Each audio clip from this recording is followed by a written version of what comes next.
Las Ciancorda, and thank you to the previous speaker for sharing her time with me so generously. I welcome an opportunity to speak here tonight on this private member's motion and support the amendment put down by the Minister for Defence. I know from my own county how important the role is that the Defence Forces play when they are called upon to help in times of need.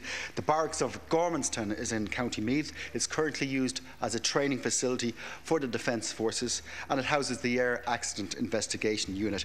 But its history up to now has been very different. Back in the 1920s, it took on three very different roles. Firstly, it was the demobilisation centre for the Black and Tans. Then it was used by the Free State Army as an internment camp for Republican prisoners.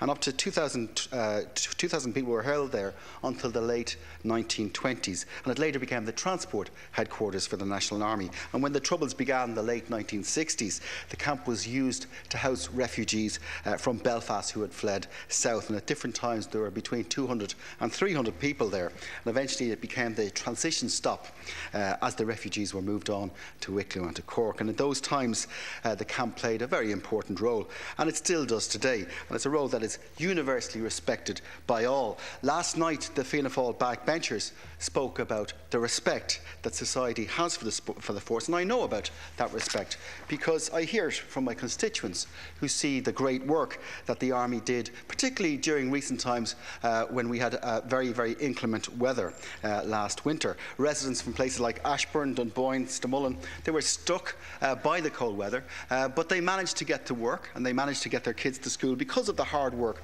of the force at the time. And I know about the respect that other countries have for our armed forces. I've spoken in the past in the Senate, where I was the Labour Party spokesperson on defence, on the respect that Irish forces have when they serve abroad in peacekeeping roles and missions in places like Lebanon and in places like Chad. But this motion here tonight, this motion is not about respect. This motion is a return to the politics that Micheál Martin said that he would leave behind him. It's not constructive opposition. It's playing local politics in the National Chamber. And this is not the time for flippant private motions. This is a time for a Parliament focused on restoring our economic sovereignty, sovereignty that Fianna Fáil signed away. And perhaps what's more cynical, in my view, is that this motion ignores completely the previous decisions made by the Fianna Fáil government. And there seems to be a collective amnesia, Deputy, not just among you older deputies, but among new deputies as well, about exactly what Fianna Fáil did in the last government. It seems like you think you've joined a different party. That many of your deputies, one of your deputies said last night that they carry no candle for the previous administration. Through the chair, well, let me just remind, thank you, Alaska Hurley, but can I remind the Fianna Fáil deputies, old and new, that since 1998, 10 barracks have been closed by Fianna Fáil. And let me remind you that in the budget of 2009, you voted for the closure of 4 barracks in places like Monaghan, Lifford, Longford and Letterkenny.